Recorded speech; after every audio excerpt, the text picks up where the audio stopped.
Assalamualaikum. Waalaikumsalam. Cakra, beri salam pada ibu guru. Assalamualaikum warahmatullahi wabarakatuh. Waalaikumsalam warahmatullahi wabarakatuh. Alhamdulillah hari ini kita bisa berkumpul di sekolahan meskipun beberapa hari kebelakang kemarin kita mengalami banjir. Dan bahkan untuk hari ini ternyata lumayan banyak juga kawan-kawan kita yang bisa bergabung untuk melaksanakan pembelajaran di sekolah. Baik, silahkan kita berdoa dulu untuk memulai pembelajaran kita hari ini. Silahkan siapa? Cakra, untuk mengawali pelajaran pagi hari ini, marilah kita membaca doa buat halaman dan pertanyaan masing-masing. Doa, gimana?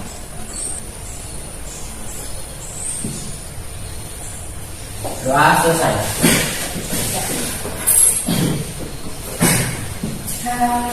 Bagaimana kabarnya? Sehat semuanya?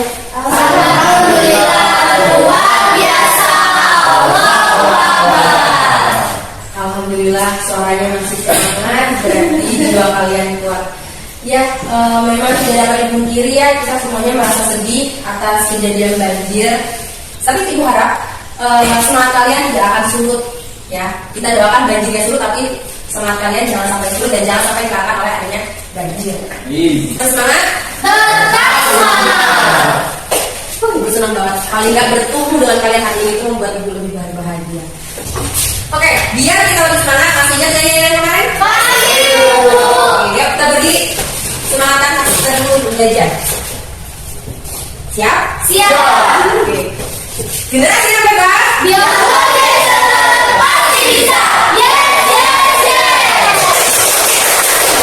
Walaupun audiensnya sedikit, tapi menunjukkan semangat kita, oke? Oke, sekarang kita akan melihat video ini. Nah.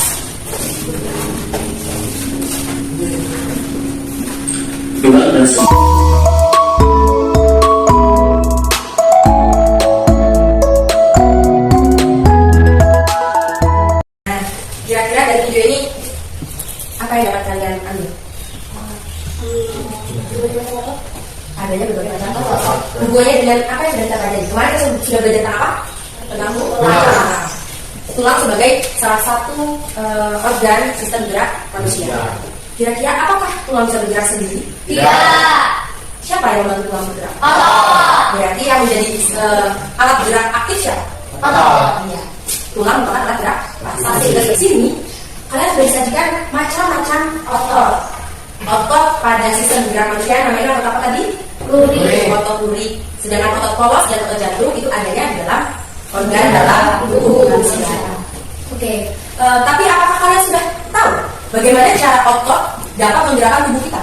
Belum. Prosesnya bagaimana? Apa saja yang dapat terjadi hingga akhirnya menyebabkan aksi kontraksi dan relaksasi yang dapat menggerakkan anggota tubuh kita?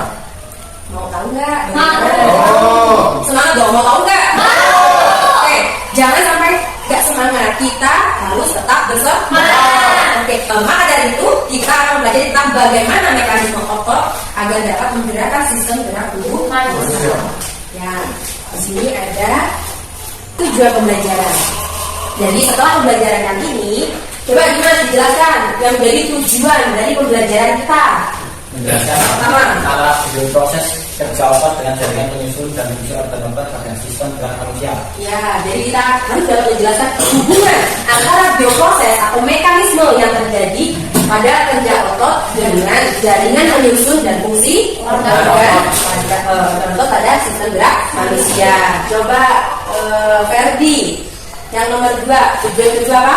Menjelaskan hubungan antara gangguan jaringan penyusun dengan fungsi organ otot pada sistem gerak manusia. Ya, menjelaskan hubungan antara gangguan pada jaringan penyusun dan fungsi organ otot pada sistem gerak manusia. Merujuk atas permasalahan tersebut, kita akan melakukan diskusi terkait masalah yang dapat terjadi pada organ otot tubuh kita. Sebelum itu, coba silahkan kalian berkumpul dengan kelompok yang sudah terbentuk.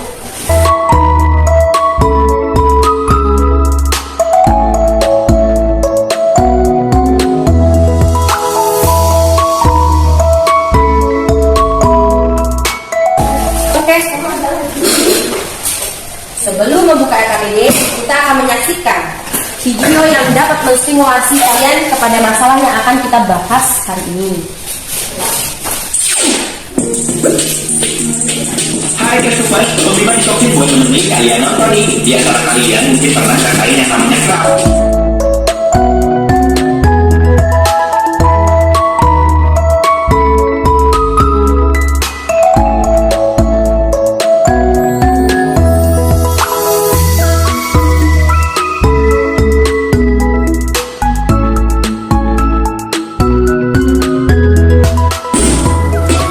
Sering mengalami, tapi mungkin di antara kalian belum tentu mengetahui apa sebenarnya kami itu. Nah, Ibu Paus biar kalian penasaran. Jadi, siapa yang di sini sudah pernah mengalami kram? Belum. Pernah? Sering? Pada saat kapan kamu mengalami kram? Tergantung sih, kadang kalau kita lagi main volley atau latihan itu suka berhenti sama kaki suka tarik atas. Saya juga. Pernah? Waktu tidur bangun itu Tiba-tiba udah sakit. sakit pakai utis. Mengetis. Makanya teman kita dari tadi juga ada yang pernah mengalami kram. Kira-kira kalau dari Dimas, kenapa kok tiba-tiba bisa kram pada saat bermain volley? Ya. Kira-kira apa Dimas? Kayaknya sih kurang pemanasan aja. Soalnya kan otot kan masih tegang, masih main volley.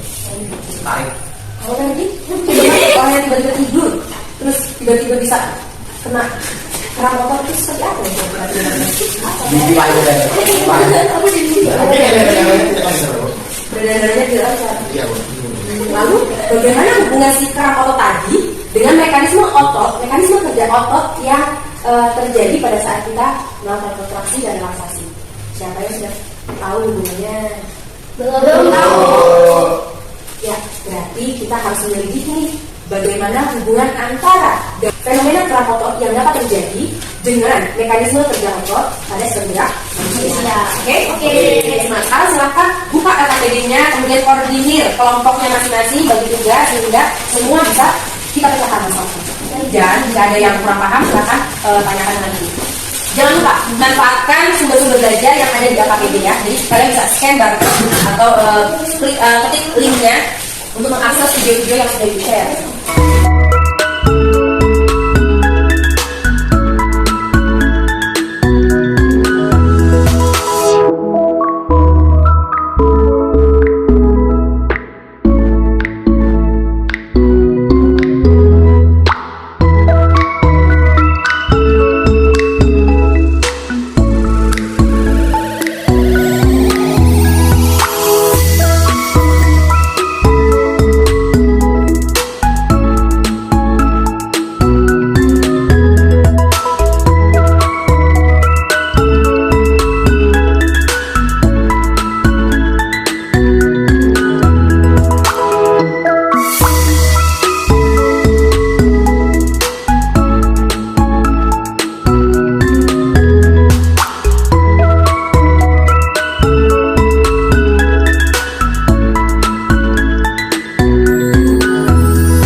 Teman-teman, assalamualaikum warahmatullahi wabarakatuh. Waalaikumsalam warahmatullahi wabarakatuh.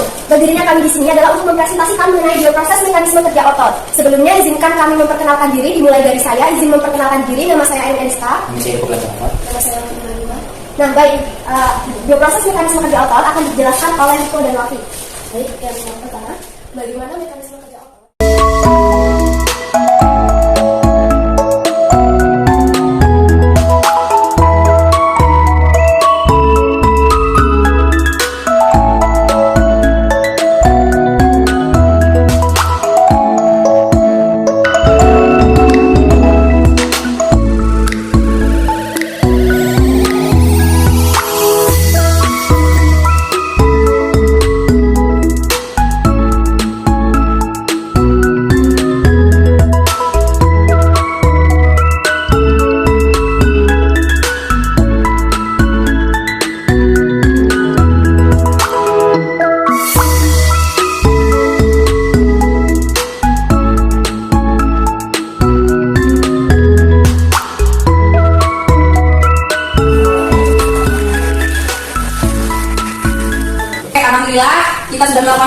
dan Ibu melihat kalian sudah sangat baik bekerja dalam kelompoknya.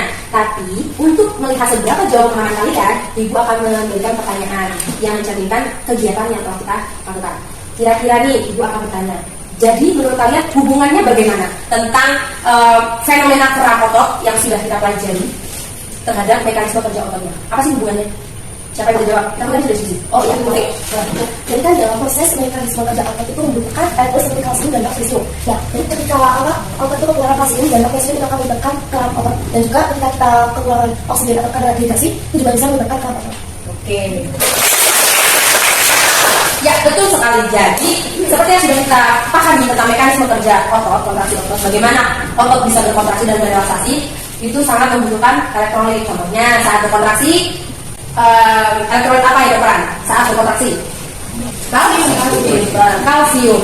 Oke. Nah, jadi kira-kira apa yang bisa kita lakukan agar kita tidak mengalami fenomena keram otot? Siapa yang bisa jawab? Dimas. Oke.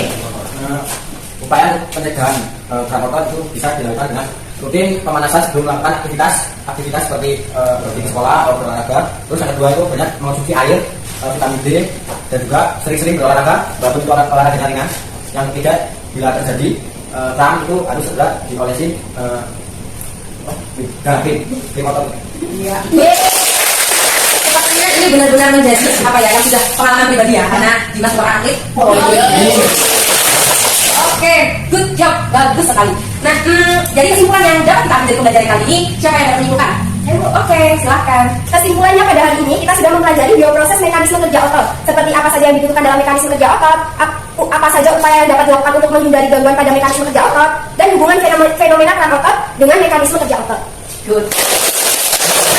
Oke, harapannya dengan kita mempelajari bagaimana mekanisme kerja otot di dalam tubuh kita, kemudian fenomena gangguan pada mekanisme kerja otot seperti kram yang sudah kita bahas, kita dapat mengetahui bahwa tubuh kita bergerak atas aktivitas dari si otot dan bagaimana cara kita untuk menjaga kesehatan otot kita agar tidak mengalami gangguan.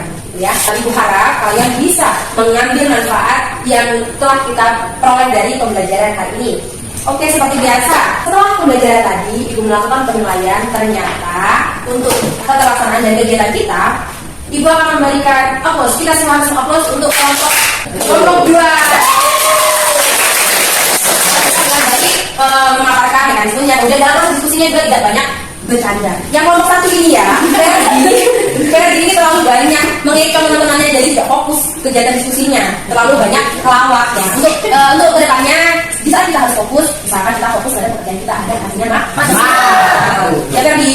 Ya. Oke, refleksi sebentar. Refleksi. Bagaimana perasaan kalian setelah melakukan kegiatan ini? Senang mendapatkan ilmu baru. Yang paling kalian sukai dari pembelajaran kali ini? Oke, gimana? Cara pencegahan bila terjadi kram dan penyebab-penyebabnya. Nah, jadi si Dimas dapat mengambil intisari, ternyata nanti kalau Dimas olahraga bisa menghindari kram otot dari hasil pembelajaran kali ini. Gimana dari metode pembelajarannya? Menyenangkan?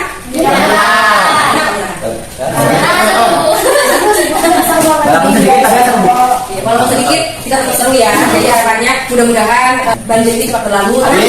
Pokoknya teman-teman bisa berkumpul kembali belajar bersama kita di sekolah. Oke, ini yang kita ini. Baik, begitu silakan kita bisa siap dan kita pilih doanya untuk belajar kita. KPD-nya boleh dikumpulkan. Oke.